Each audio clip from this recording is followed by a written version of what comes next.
नमस्कार। अगले आम चुनाव में, लोकसभा के चुनाव में सिर्फ 1 साल 10 महीने और 10 दिन रह गए हैं।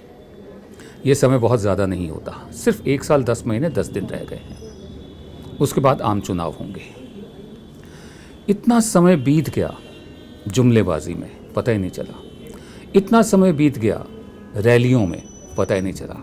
इतना समय बीत गया इवेंट्स में, पता ही नहीं चला। देखते देखते इतना सारा समय बीत गया और अब सिर्फ 1 साल 10 महीने 10 दिन रह गए हैं अगले आम चुनाव में। क्या ये समय काफ़ी है वो तमाम वायदे पूरे करने का जो 2014 में किए गए थे? एक चतुराई देखिए, अमूमन पार्टियां अपना मैनिफेस्टो निकालती हैं। मैनिफेस्टो जो होता है वो एक तरह की प्रतिबद्धता होती है, वोटर से कमिटमेंट होती है कि भाई अगर हम सत्ता में आए तो हम ये करेंगे। हमारे प्रधान सेवक जो है उनकी पार्टी ने मैनिफेस्टो नहीं निकाला, संकल्प पत्र निकाला। अब संकल्प जो होता है वो मेरी अपनी निजी समस्या है, मेरी निजी कमिटमेंट है। मैंने संकल्प लिया कि मैं करके दिखाऊंगा। ये वोटर से प्रतिबद्धता नहीं होती। इनके संकल्प पत्र में जो जो मोटी मोटी बातें थीं, क्या 1 साल और 10 महीना काफ़ी है किसानों के ऋण कर्जे माफ़ करने के लिए? किसानों को 50% मिनिमम सपोर्ट प्राइस देने के लिए? क्या 1 साल 10 महीना काफ़ी है स्मार्ट सिटीज़ बनाने के लिए? अंग्रेजी का एक लफ्ज़ है विंडो ऑफ अपॉर्चुनिटी, जिसे आम बोलचाल की ज़ुबान में हम कह सकते हैं कि अभी भी मौका है या मौका मिला। क्या 1 साल 10 महीना 10 दिन इतना बड़ा मौका है कि जो वायदे किए थे वो पूरे कर पाएँ, जो पूरे नहीं हुए? जो अंदर की हालत है इंसर्जेंसी की, माओवाद की, क्या 1 साल 10 महीना काफ़ी है उस पर काबू पाने में? ब्लैक मनी, काला धन वापस लाने की बात हुई थी। क्या 1 साल 10 महीने में काला धन वापस आ जाएगा? गंगा के सफाई की बात हुई थी और बहुत बड़ा बजट भी बनाया गया था 20,000 करोड़ का। क्या 1 साल 10 महीना और 10 दिन काफ़ी हैं गंगा को साफ करने में? कर पाएंगे 1 साल 10 महीने में? बिल्कुल इसी तरह यूनिफॉर्म सिविल कोड, क्या ये लागू हो सकता है? इसी तरह विमेंस रिजर्वेशन बिल, ये तो हो सकता है, लेकिन क्या करेंगे? ये जो बचा कुचा टाइम रह गया अब 1 साल 10 महीना 10 दिन का।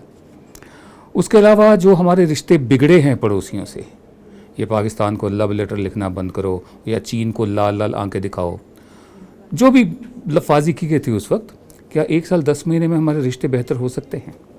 हो तो सकते हैं अगर कोशिश की जाए तो। बहरहाल, कश्मीर, जो हालात आज है कश्मीर में, इतने बुरे हालात पहले कभी नहीं थे। क्या कोशिश की जाएगी कि 1 साल 10 महीने में हालात बेहतर बनाया जा सके?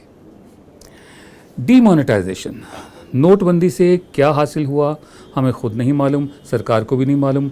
रिजर्व बैंक के गवर्नर उर्जित पटेल का कहना है कि रिजर्व बैंक अभी भी नोट गिन रहा है, गिनता जा रहा है, गिने ही जा रहा है। 24 घंटे नोट गिनने का काम चल रहा है। हमने पहले भी सवाल उठाया था, फिर उठा रहे हैं। जो नोट जमा कराए थे बैंकों ने, तब बैंकों में भी दिन रात काम हुआ था, वो गिनने का काम हुआ था। एक एक नोट गिनकर बैंक वाले लेते हैं या एक एक नोट गिनकर बैंक वाले देते हैं। वो फिगर्स जो सारी रहीं, जो बैंकों ने रिजर्व बैंक को दी कि हम इतने पैसे जमा करा रहे हैं, वो फिगर्स क्या है? वो तो आपके पास हैं। उर्जित पटेल का मानना है कि नहीं, अभी और समय लगेगा पूरे नोट गिनने में। क्या 1 साल 10 महीना 10 दिन में हमें पता चल पाएगा कि कितना पैसा आया, ब्लैक मनी कितनी आई, कहाँ से आई, चीन से कितना आया, पाकिस्तान से कितना आया? क्या हमें पता चलेगा कभी?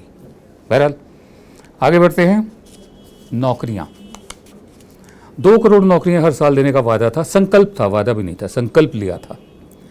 क्या 1 साल 10 महीने में 2 करोड़ नौकरियां भी बन पाएंगी, नई नौकरियां निकल पाएंगी? मैं क्यों ये बार बार 1 साल 10 महीने कह रहा हूं? क्योंकि 3 साल जब हम कहते हैं तो ऐसा लगता है कि अभी 3 साल ही तो बीते हैं, अभी 3 साल 2 महीने तो बीते हैं। लेकिन अगर आप उधर से देखो, दूसरी तरफ से, तो समय काफ़ी नहीं है, बहुत कम समय रह गया है कुछ कर दिखाने के लिए। हमारा सवाल अभी भी कायम है कि ये विंडो ऑफ अपॉर्चुनिटी जो है 1 साल 10 महीना, क्या ये काफ़ी है वो वायदे पूरे करने के लिए जो अनाप शनाप बड़े बड़े वायदे कर दिए गए थे चुनाव के दौरान? ये जानी मानी बात है कि अगर लोकशाही है, डेमोक्रेसी है, लोकतंत्र है, तो उसके लिए काबिल नागरिक होना भी बहुत ज़रूरी है ताकि वो सही फैसले कर सकें, सही लोगों को चुन सकें। सरकारें जो होती हैं वो हमारी हाकिम नहीं होती, हमारी माई बाप नहीं होती, हमारी सेवक होती हैं। प्रधान सेवक नरेंद्र मोदी ने खुद कहा था, मुझे प्रधानमंत्री मत कहिए, प्रधान सेवक कहिए। हम उनकी इच्छा पूरी कर रहे हैं। दूसरी बात, सरकारें हमारी सर्विस प्रोवाइडर होती हैं। जैसे ये मोबाइल फ़ोन है मेरा, इसमें जिस भी कंपनी का सिम लगा होगा, उस कंपनी का जो CEO या मालिक होगा वो मेरा हाकिम नहीं है, वो मेरा सर्विस प्रोवाइडर है। सरकारें भी सर्विस प्रोवाइडर होती हैं। हम अरबों रुपए खर्च करते हैं, कितना खर्च कर दिया होगा हमने इनके रखरखाव में, इनके घरों पर, इनकी गाड़ियों पर, इनके खर्चों पर, इनकी यात्राओं पर, चाहे वो देश में हो या विदेश में हो। सरकारें सर्विस प्रोवाइडर होती हैं।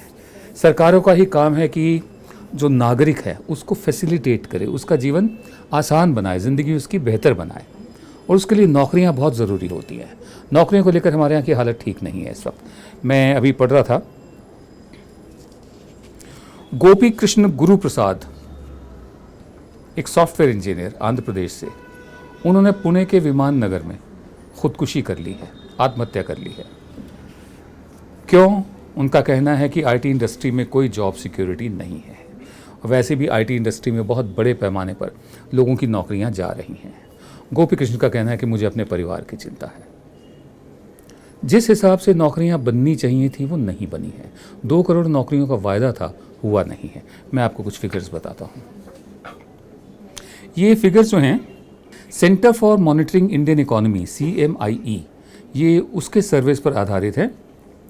इन्होंने ये सारे घर घर जाके सर्वे किया था जनवरी 2016 से अप्रैल 2017 तक, पिछले साल शुरू करके जनवरी में, इस साल अप्रैल तक। सैंपल साइज रहा 1,61,617 परिवार, हाउस होल्ड्स, पूरे भारत में। इनके मुताबिक बेरोज़गारों की संख्या बढ़ती जा रही है, तादाद बढ़ती जा रही है। 40 करोड़ से ज़्यादा लोग नौकरीशुदा हैं, लेकिन उनकी तादाद अब बढ़ती जा रही है लगातार, जिनके पास नौकरी नहीं है और नई नौकरियां बन नहीं रही हैं।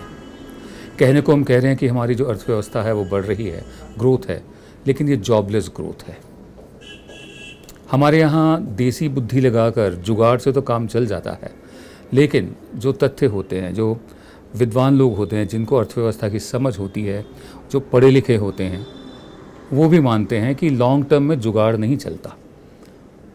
अगर आपको दूरगामी परिणाम चाहिए तो सिर्फ जुगाड़ से काम नहीं चलता, और भाषणबाजी से तो बिल्कुल नहीं चलता।